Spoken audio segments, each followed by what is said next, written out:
चलिए वीडियो को स्टार्ट करते हैं। आज का हमारा टॉपिक है bronze age, Indus valley civilisation. तो आज हम इंडस सिविलाइजेशन में देखते हैं क्या क्या पढ़ने वाले हैं, जिसमें हमारा कुछ कंटेंट रहेगा, इंट्रोडक्शन रहेगी, इकोनॉमिक लाइफ रहेगी, सोशल लाइफ रहेगी, पॉलिटिकल लाइफ रहेगी। चलिए पार्ट 1 में देखते हैं क्या क्या है। तो पार्ट 1 में हमने इंट्रोडक्शन में देखेंगे, हम अबाउट देखेंगे, नॉमेनक्लेचर देखेंगे, जियोग्राफिकल स्प्रेड देखेंगे। तो जैसे कि आप वीडियो में देख पा रहे हैं, तो सबसे पहले हमने अबाउट इसके बारे में थोड़ा सा बताया हुआ है कि most of early civilisation grew near rivers, नदियों के किनारे ही ज़्यादातर ये फली फूली हैं, जिसमें 4 मेजर सिविलाइजेशन हमारी रही हैं। फर्स्ट हमारी मेसोपोटामिया सिविलाइजेशन रही है, जो यहाँ पर आपको नाम बताए गए हैं। टिग्रिस और यूफ्रेटिस नदी के किनारे पर ये फलती फूलती हैं। हुआंग चाइना की नदी है, जिसके किनारे चाइना सिविलाइजेशन की डेवलपमेंट होती है। इंडस नदी के किनारे इंडस वैली सिविलाइजेशन की डेवलपमेंट होती है, और नाइल नदी के किनारे इजिप्शियन सिविलाइजेशन की डेवलपमेंट होती है। बेसिकली ये जो सिविलाइजेशन है, इसकी 3 स्टेजेस रहती हैं, अर्ली, मैच्योर और लेटर। अर्ली में जिससे स्टार्ट होता है, मैच्योर वो किस तरह से फलती फूलती हैं, देन लेटर किस तरह से वो ख़त्म होती हैं। वो सारा का सारा इसमें जो है वो बताया गया है। अब आगे चलते हैं नॉमेनक्लेचर के बारे में। तो यहाँ पे नामकरण जो है वो दिया गया। सीधी सी बात है कि अगर इंडस नदी के किनारे पर ये सिविलाइजेशन फलती फूलती है, इसलिए इसका नाम इंडस वैली सिविलाइजेशन दिया गया। हड़प्पा सिविलाइजेशन जॉन मार्शल ने जब हड़प्पा में एक साइट को डिस्कवर किया, उसके बाद दिया गया। सरस्वती सिंधु सिविलाइजेशन इसलिए कहते हैं क्योंकि हड़प्पा घाघर नदी के किनारे पर ये बहुत ज़्यादा देखने को मिलती है। जियोग्राफिकल स्प्रेड अगर देखें तो ये होल पंजाब, सिंध, बलूचिस्तान, राजस्थान, गुजरात, वेस्टर्न उत्तर प्रदेश तक फैली हुई थी। इसके वेस्ट में बलूचिस्तान में हिस्सा था, और वेस्टर्न यूपी में आलमगढ़ तक ये फैली हुई थी। जिसकी वेस्टर्न बाउंड्री थी वो मकरान कोस्ट पाकिस्तान से जुड़ी हुई हैं। ईस्टर्न बाउंड्रीज आलमगढ़पुर वेस्टर्न यूपी में है। साउथ की जो है वो धीमाबाद महाराष्ट्र में है, और नॉर्थ बाउंड्रीज जो है वो महानंद अकनौर जम्मू कश्मीर में जो है वो बताई गई हैं। ये आप ग्राफ में इसे ध्यान से पॉज करके देख सकते हैं। चलिए आगे चलते हैं हम। अब पार्ट 2 देखते हैं, इसके पार्ट 2 में क्या चीज़ें आती हैं।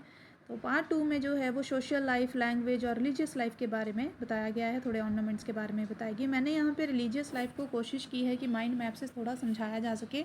आप वीडियो पॉज करके इस माइंड मैप को अपनी नोटबुक पे भी लिख सकते हैं।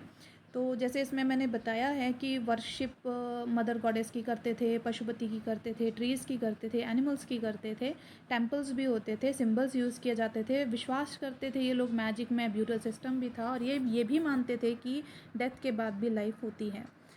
अगर लैंग्वेज और स्क्रिप्ट के बारे में देखें तो इंडस स्क्रिप्ट और राइटिंग स्टाइल थोड़ा इनका बहुत ज़्यादा डिफरेंट रहा है। तो जो हमारी हड़प्पन सिविलाइजेशन रही है, उसमें पिक्टोग्राफिक स्क्रिप्चर ज़्यादा यूज हैं। जैसे कि आप वीडियो में देख पा रहे हैं, यहाँ पर मैंने कुछ फिगर्स भी ऐड किए हैं ताकि उसमें आसानी से आपको समझ आ सके तो किस तरह की जो है वो लैंग्वेज यूज़ की जा सकती है।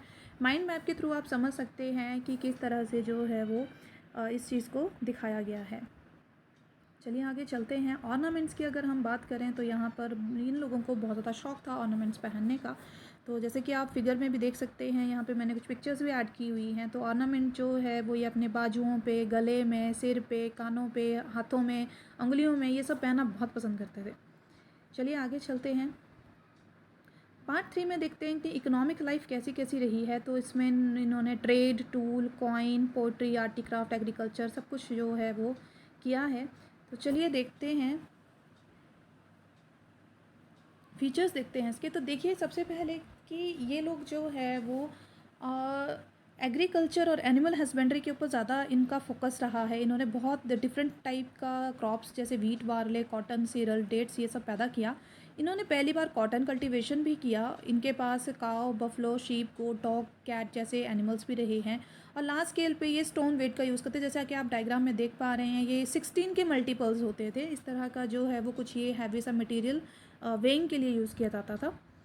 चलिए आगे देखते हैं। तो जैसे कि मैंने कहा आपसे कि इसमें एग्रीकल्चर, ये बहुत सारे एग्रीकल्चर के मैंने डायग्राम्स बनाए हैं, किस तरह से ये लोग एग्रीकल्चर्स बनाते थे, जिसमें बार्ले, राइस, पीस, मेलन ये सब इन्होंने यूज़ किया है। ट्रेड भी देखिए, ये अलग अलग डिफरेंट कंट्रीज़ के साथ ट्रेड करते थे, और बार्टर सिस्टम रहता था। बार्टर सिस्टम हमारा कैसा सिस्टम रहता है कि चीज़ों के बदले चीज़ें देनी हैं।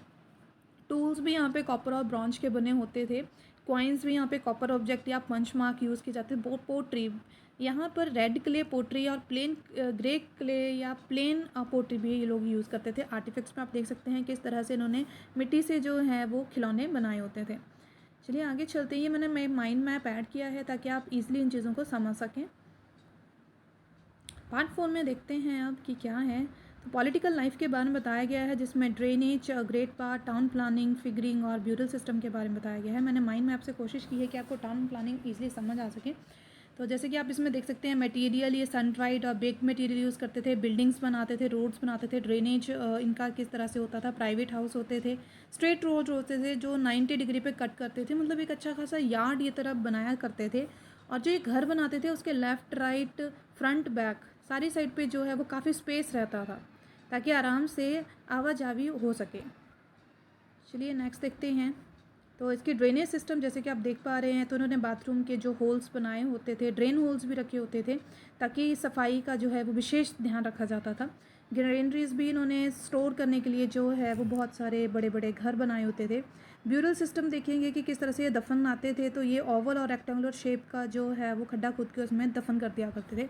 फिगरिंग आप देख सकते हैं, मैंने यहाँ पर एक डांसिंग फिगर ऐड की हुई है, साथ में एक ये प्रिस्ट ऐड किए हुए हैं और एक क्ले फिगर ऐड की हुई है। तो इस तरह से ये लोग जो है वो अपना मिट्टी से चीज़ें बनाते थे। तो आगे जो मेजर चीज़ है इसकी वो है ग्रेट बाथ। जैसे कि आप पिक्चर में देख पा रहे हैं, बहुत बड़ी बाथरूम टाइप जो है वो बनाया हुआ था इन्होंने, जो 12 मीटर नॉर्थ साउथ था, 7 मीटर वाइड था और 2.4 मीटर इसकी जो है वो डेप्थ मानी जाती है। और ये काफ़ी बड़ा रहता था और बेसिकली ये रिलीजियस पर्पसेस के लिए ज़्यादा यूज़ किया जाता था। ये मैंने major cities of Indus valley civilisation को ऐड किया है। थोड़ा सा कोशिश रही है कि इसमें आपको छोटी छोटी चीज़ें ऐड ऑन करके बताई जाएं। तो आप वीडियो को पॉज करके इसको लिख सकते हैं। तो चलिए इसी के साथ हम अपनी वीडियो क्लोज़ करते हैं। Thank you for watching. Please subscribe my channel.